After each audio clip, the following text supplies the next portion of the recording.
So the important real thing is to save money. And I just started to spend more because I was making more money. Very clever, huh? No, no.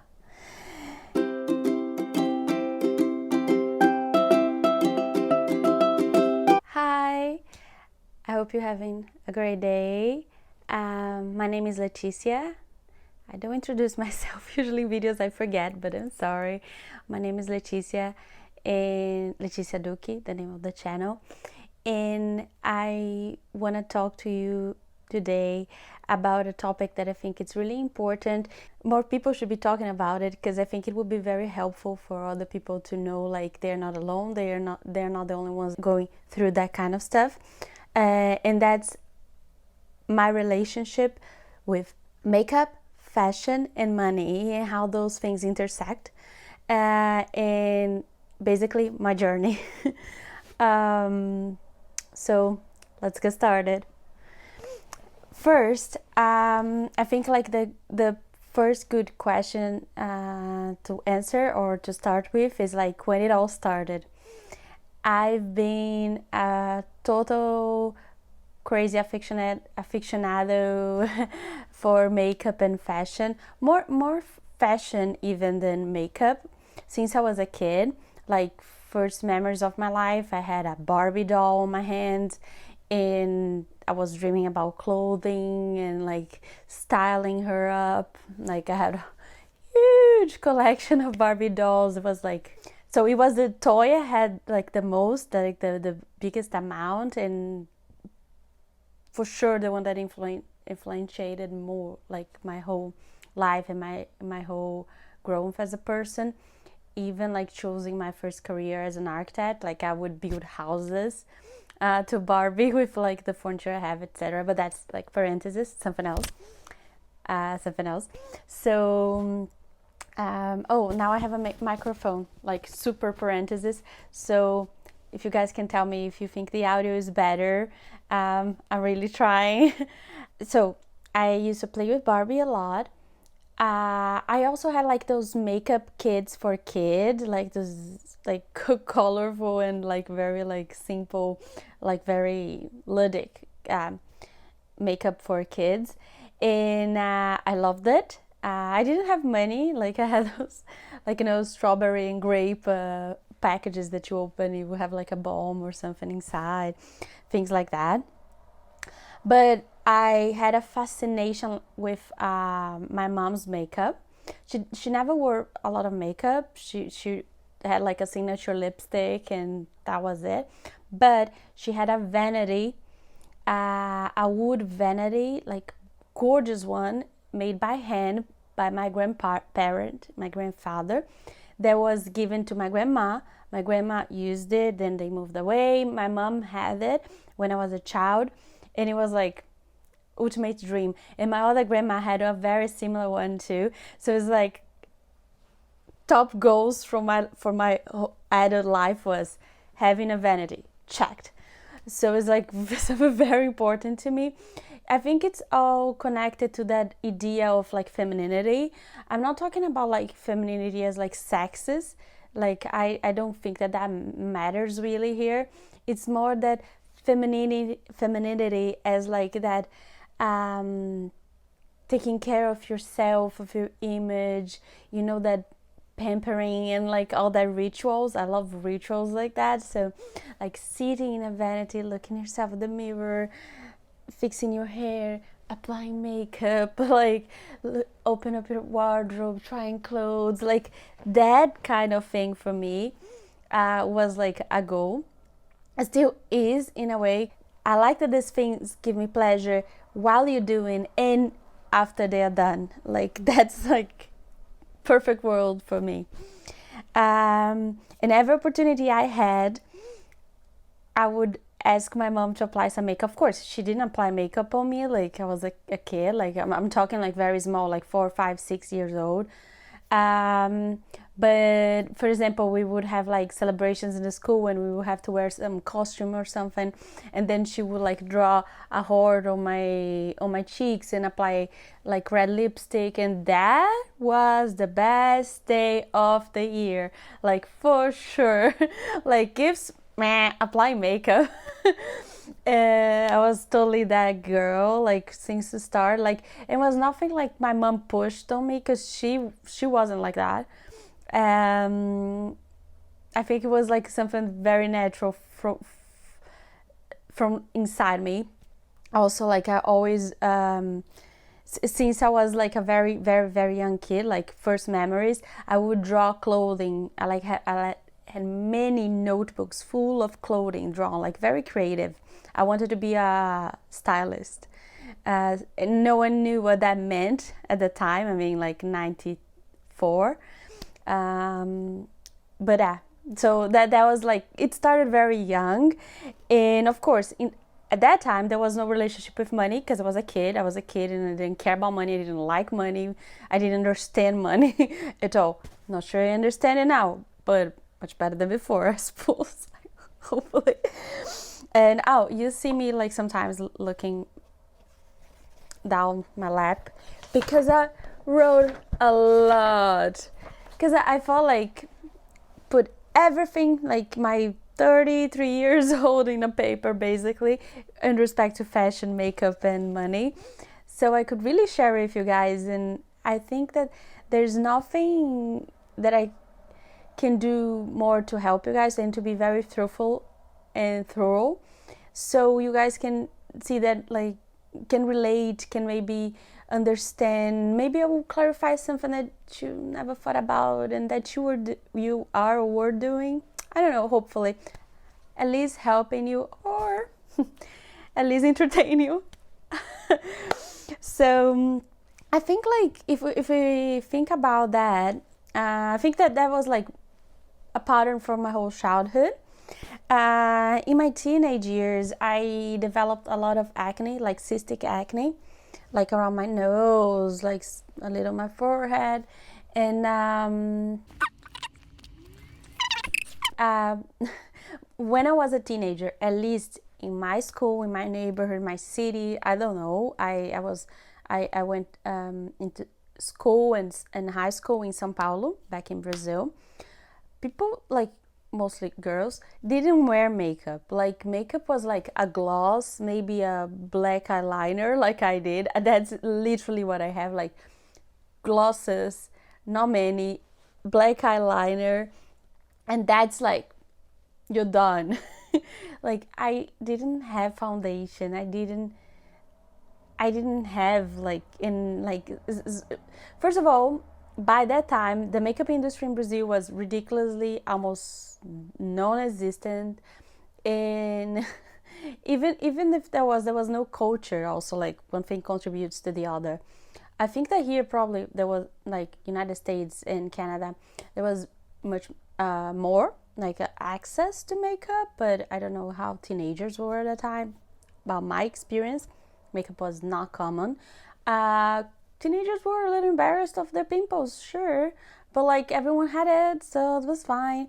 Mine was kind of bad. Yes, I went to a seminar. I learned about, I think, Accutane or something like that. I don't know the same, like, that's not the name in Brazil, but I suppose it's something similar or the same thing here. And I took the very strong medicine. I'm not here recommending anyone to take it. If you want to know, research about it, but it did, like, help a lot my situation. But I only started to use makeup, like more makeup, like eyeshadow, maybe a little blush, when I was in university. I started to experiment more with that, play more with that, even buying myself like a big adventure of my life. I was like, buying with my credit card was like my allowance money. So I had like a quota to spend every month. I bought like mineral makeup from like indie brands in United States and delivered it to Brazil. At the time, no one did that. It was like so cool. That was also the start of YouTube and beauty YouTube, like the first beauty gurus. I think when I say that, just confirm me, I'm talking about like 15 years ago. So yeah, first ones. And then, of course, I would watch YouTube, like the first YouTubers with like videos like are very bad quality, but you're like, wow, this is awesome. And I was one of the only people like in my circle like to actually like makeup and use makeup. My friends had almost no makeup, or they were still like, they had like one foundation, and I'm talking about college. They had like one foundation, like a couple of eyeliners, one eyeshadow palette, a couple of lipsticks, like a really capsule makeup, and that was enough because that's what they used to go to parties and things like that. I was much more like much more fast forward with that kind of thing. I was like, I want this, and I want Yves Saint Laurent, and I want like MAC, and I want blah blah blah blah blah blah blah. And every time someone would like travel to United States, or I would travel, I would ask something. And by then I didn't have any money, so in college when I started to waste more money with those kind of things, so by then when I started to waste more money with this kind of things, my mom was also actually paying for it. And honestly, I started to spend more money on perfumes when I was like in high school, and makeup came after. Clothes also, I started to spend much more money in high school than before makeup. Makeup was one of the last things, let's say, but not less important. But honestly, I in high school I still didn't spend much money in any of this. Like I spent money, but not like a lot. I think like things started to get worse in college.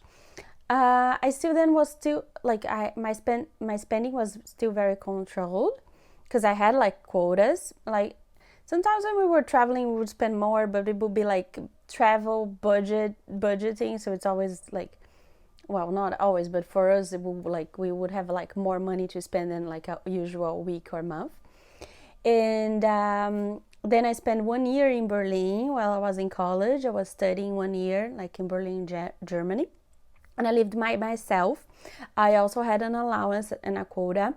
I would never like spend more unless my mom gave me permission, like, oh, I need to buy a luggage and it's like more expensive, can I buy it? She would say like yes or no. I would buy it or not. But all the makeup in fashion I've tried at that time was fast fashion and drugstore makeup, because I was a student and I didn't have money, and I also didn't have any knowledge about like what fast fashion meant and all those things. I had like no knowledge about it. So that's that. That was like 10 years ago, 2010 and 2011, I think. So yeah, 10 years ago, literally. I did experience a lot with makeup and fashion because it was cheap and it was inside my budget. I got to experience a lot of like cheap makeup, but like diverse colors, finishings, not luxury makeup, of course, not luxury clothing, but that's okay. And different cuts when we're talking about fashion, different colors, same thing. And I bought like a lot because it was very cheap and accessible. And then I went to Brazil, and then I started to work, because until then my university was full time, and I like lived really full time, and you didn't have time to work unless you skipped some classes to do after or whatever. And anyways, I started to work, and it was almost like a full-time work. Even though I was a trainee, I didn't make much money at all. A trainee, but everything I made I would spend in clothing, not makeup, because like the problem by that time, we made it to the second page. That was like I started to work around 21, 22 years. And the problem there was that like I just came back from Germany and was finishing college.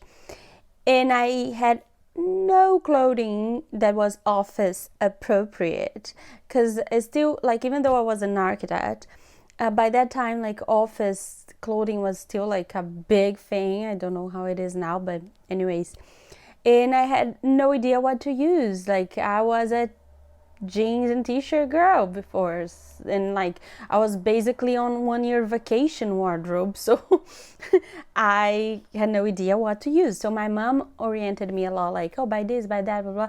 I spent a lot of money doing that, but I don't regret it.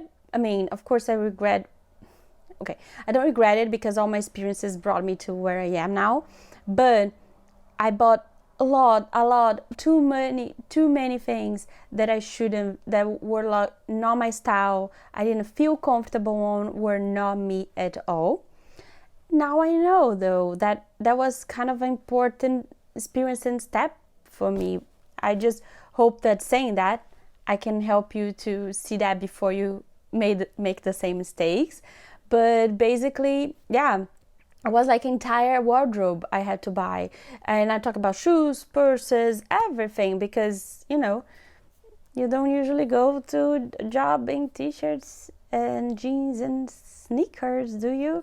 I mean, I hope everyone would wear whatever they want, but that's not how I felt, not how my mom felt. And actually, I think like it was appreciated in my first job. Like, that was very appreciated. The fact that I wore like office appropriate clothing. So, not saying it's right or wrong. I'm just saying that's how it was. So that made me spend loads of money on things I didn't want, didn't need, didn't feel comfortable on, and I almost hated, almost wanted to burn at first sight. Lots of money. And then I started to also spend with makeup, because you imagine, like, office appropriate clothing, you also use makeup.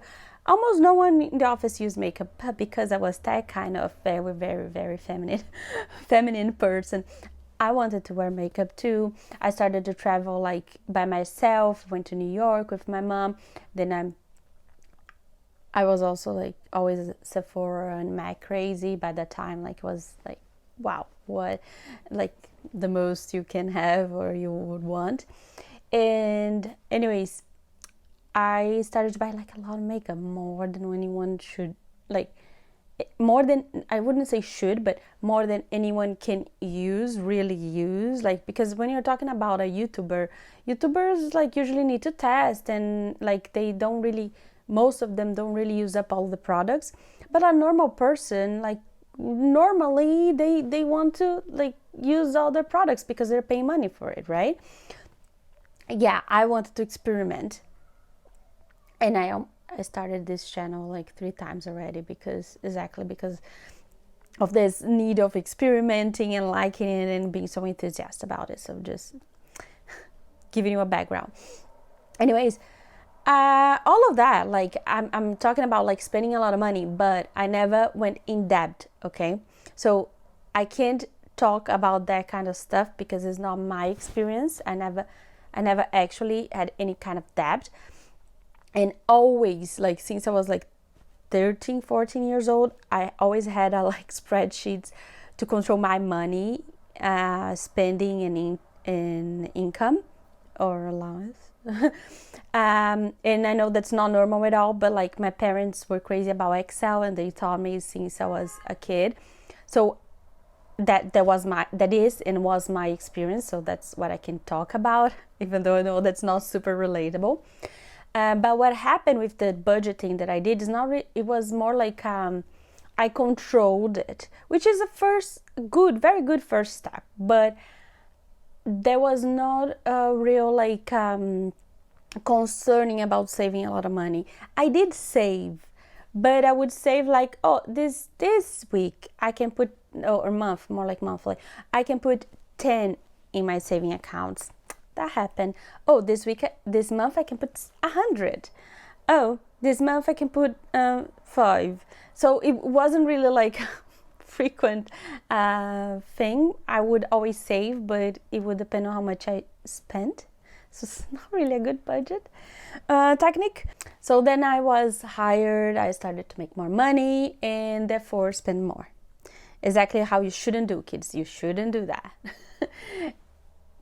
Doesn't matter how much you make, it matters how much, well, of course it does, but like in the end, what really matters is how much you save, because you can make $10,000 a month and save only $10.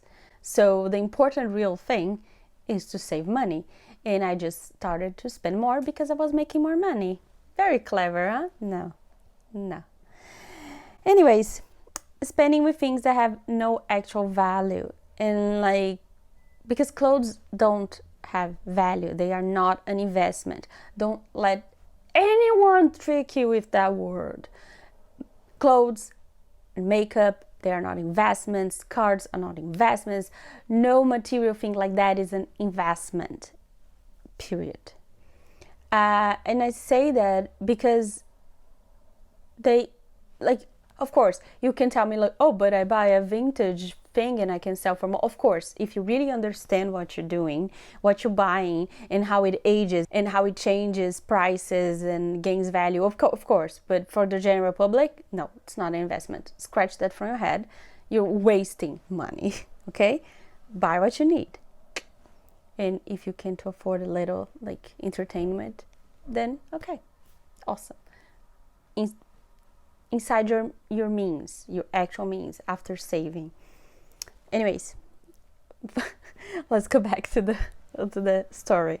So I started to get into a cycle because I was very stressed with work, overworked, and I did not really like what I was doing. So I was just stressed, and my hobby and the way to deal with stress was basically buying makeup, buying clothing, mostly clothing, and spending my money. I even did travel to New York and spend like much more than I should have. I didn't go into debt again, but that's not a good excuse, you know. Like, I could have thousands of dollars more if I didn't spend on all of those things. By then, though, I did have like a much better understanding of who I was, what I liked, and what I felt good in. So I bought much better things for me, things that I actually loved and used. But that is also not an excuse. Like, I love a lot of things. If you let me just buy whatever I love, I'm gonna still buy a lot of things, even though I am very critic about what I like and what I love, because there are a lot of things out there, and very lovely things out there. It's not hard to find good, pretty things. It's hard to not find them or not actually buy them. Like, to restrain yourself is much harder.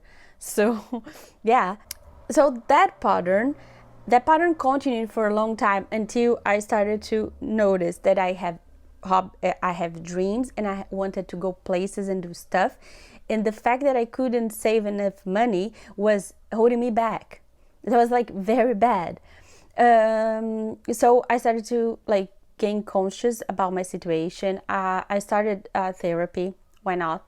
I think that it's very safe to assume that like 99.9% of the population should do therapy. It helped a lot. I also read a lot of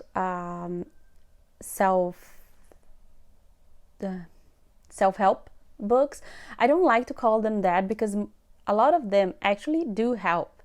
Because some people say like, oh, self-help, like it's a brainwashing. Not all of them are brainwashing. Some of them have real good stuff in them. And anything that helps you open your mind and understand things better is help. And you shouldn't like be embarrassed of it at all. It's helping you, good stuff, okay? And after like a lot of work on myself, I went from wine to water. So basically, I noticed that like that pattern was holding me back. In a lot of ways in my life, I changed a lot, almost irrecognizable. Not perfect. I'm not saying I'm perfect. Never was, but it was like much better. I can like even like express. I started to really save money, and I think one of the most important points of turning my life was when I came to Toronto, Canada, after taking a course in Ohio. I came here just to like visit and get to know the city, and I fell in love with it, and I was like, that's where I want to spend the rest of my life. I need to do that now. I went back to Brazil. I breathed, I lived, I slept, everything I did was just to get here. So like after 1 year later, I was like coming back here to live and as a PR. I saved money like crazy. I wouldn't like it was really hard to like balancing my social life with actually saving money because I would like my friends would want to hang out with me and I wanted to hang out with them because I knew that I didn't have much time. I was moving. And then I was like, but I really shouldn't because I can't spend that $10 in an Uber back home. So it was I'm not kidding. I'm talking about like not doing something because of $5. I'm literally talking about that. I was from one end to the opposite end. And is it healthy? I think I needed that. I don't know if it's healthy, but I think I needed this shock treatment.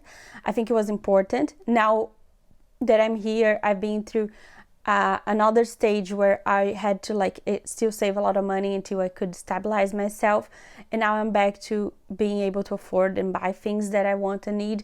But it's still like when something's expensive, even sometimes when it's not, when I know I'm close to hitting my budget, it gives me like my heart like kind of squeezes and put like, oh my god, I can't spend that money. Yes, and that's good. That's a very good feeling. I don't think you should like like, of course I'm dramatizing this here. Of course I don't have actual pain from it, but it's good that your mind is keeping you on track like someone needs to. And I think that's very important to develop. I didn't have that. I should have. I would be much happier person if I had it before. I do believe so. So basically one of the things I'm saying is one of the most important things is like being conscious about your situation and doing something about it. I was, you know how they say like you can eat your feelings, like you are anxious and you are stressed and you eat because of it. That's what I was doing. I was not satisfied with my life. I wasn't happy. I had a lot of things that I wanted to do and I couldn't, and money was one of the big problems, and that's very sad, but it's true, and I bet it's true for a lot of people.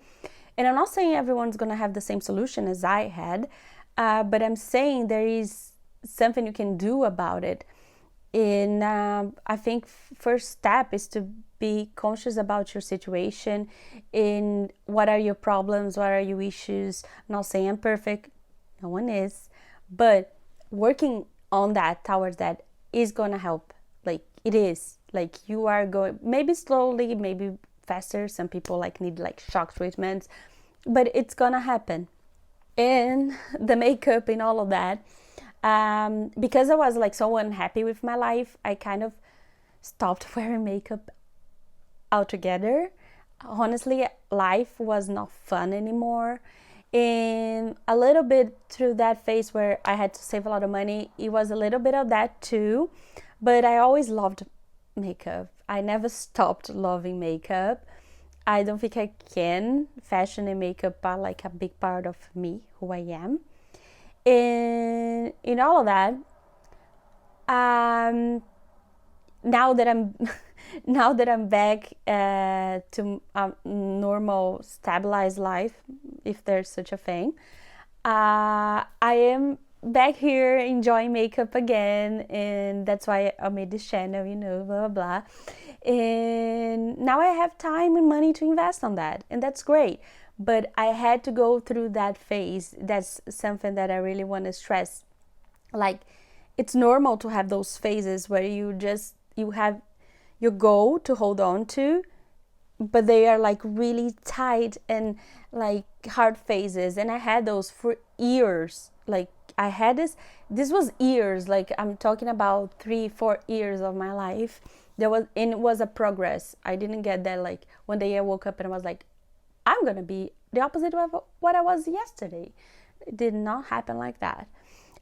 It's hard. I arrived here in Canada with a small capsule makeup like bag. That's all that I had. Like everything I got hit. Like I had more than 1,000 pieces of clothing, and I'm not joking. I'm not counting shoes and purses. I had boxes of makeup. And through more than 5 cleaning up and decluttering sessions, I reduced that to 1/10, I want to say, harshly. Like, I think I ended up with like 200 pieces of clothes, a little more. My makeup, as I said, one little bag of makeup. And I still more than I need. It's still more. I brought a lot of office clothing here that I hated, but because I thought that I might need at work, which I didn't, of course, because I don't want to work in places like that, but that's like another parenthesis. And I don't use it, so I'm getting rid of another bag of clothing, and I didn't buy a lot since I arrived. Another thing that really helped me, parenthesis, is finding other ways to like entertain myself. I have many hobbies right now. I game with my boyfriend and my friends. I learned to sew, which is also another point that brings me back to I don't want to buy clothing because I don't see how they can be any better than what I can make myself or what I can thrift. This is thrifted by the way. I don't see myself buying new clothes anymore. They don't make sense anymore in my life. So also other hobbies like painting, like makeup. Of course, makeup also makes me waste money, but like tending to my plants. There are so many hobbies out there. Just find one. Puzzle, that's also another hobby I have. Climbing, playing tennis. I have so many hobbies right now. I don't need to spend my time looking the internet and being like brainwashed to buy something. An important point is that in this whole story, most of the time I've been like shopping and all wasn't heavily influenced by media and marketing in the way that I am today, like with Instagram and all. Today is much harder to be strong. And I need to say that because it sounds easier than it is when I say this story, I suppose. I don't know. But today, a good thing that you can do, and I try to do, it's unsubscribe from everything you don't need. Like, when you need something, you will research because you need, and then you will find it. It's hard. I still am subscribed to a lot of things because as I want to be a YouTuber, I have to know what is going on. But that makes it much harder for me, and I know that. That's why I have specific budgets now, just like for makeup or for sewing, because otherwise I will buy more than I need. Important thing too, shopping is an addiction. Like other addictions, you're never totally cured. It's very important for people to understand that. I understand that for myself, that's how it works. I'm never totally cured and I always have to be vigilante. I don't know if that's the right word, but I need to be careful, basically. I need to be careful because I can always fall back into old patterns. Of course, the more you like, the longer you are far from that kind of pattern and behavior, the harder it is to come back. But sometimes it go a little, like you fall a little, like I spent more this month than I should have, but I'm not back in debt. For example, I was not in debt, but you see what I'm saying, like and it's normal, and I don't want you to feel like you're shit because you did that. That's normal. Stay strong and move on and keep going. Okay, that is gonna happen, very likely to happen, because you're human, and that's fine. Just be sure that you are going to get better and keep going. That's the most important thing. So things that helped me more: looking in the inside and understanding what's wrong, what was really wrong, understanding what I really liked, loved, and wanted, because I wasn't so easily influenced by marketing and just seeing stuff. I would just look at it as like, that's not me. That's a very pretty someone else, not me. 3, directing my energy to more productive things like hobbies. It's very, very, very, very, very important to have hobbies for your mind, for your soul, even to become like an actual interesting person, like someone that you can actually talk to and, you know, be interesting and not just talk about shopping. Like, there's nothing wrong about like talking about shopping, but it can't be the only thing you know how to talk about, right? Fourth, motivation, having a dream and a goal. In my case, like moving to Canada or wanting to like do a master's or something like that. That is a goal, and the fact that it's important to you, it's gonna give you energy to get there. Whatever your goal is, it doesn't matter. I don't care. Follow it. One of my worst aggressors is fashion, more than makeup. As I told you before, because I know how to sew now, it's not as much as an aggressor. It's a sewing and being able to thrift, like discovering the thrift world. Kind of gave me tools to just like negate every marketing negate every marketing that tells me you want to buy this, you want to buy this, you want to buy this. I'm like, maybe I should do that, because if I really want that, I will make it myself. The thing is, if I don't really want that, then I won't spend my time making it. You see what I'm saying? I know that it's not a tool for everyone, but it's a very good tool. So in the end, for me, what helped the most was knowing myself, knowing what I wanted, and being truthful with myself. What is the real problem here? Am I just anxious and wanting to buy just because I'm anxious? Like, be truthful to yourself so you don't get in your own way, basically. And accept yourself and accept your mistakes and move on from them, okay? Don't be stuck like in, oh my God, I did this, I did that. Okay, I did this. Why did I did that? Like, what was going on? What was the problem? How can I move on and how can I solve this? Okay? Simple. Don't make it into something worse than it is. And all of that was my experience. I know that is not the same for everyone. I'm not saying it is. And I would really love to know your relationship with makeup, money, and also fashion, because fashion is a big part of it too for me. But anyways, if you also have other type of problems with money, like maybe you just spend a lot on decor, I don't know, comment down here, tell me more about you. I want to know about you. I want to know if this video is relatable, if it maybe helps you, maybe you get some kind of insight from it. I'm here to help and open this kind of conversation. I think that's the most important thing we can do, is to actually have a community of people who can help each other and discuss in a healthy way, right? So like the video if it helped you, and if you liked it, if it entertains you, whatever. Subscribe if you want, and leave a comment if you want to participate in the conversation. And have a good one. Till the next, bye.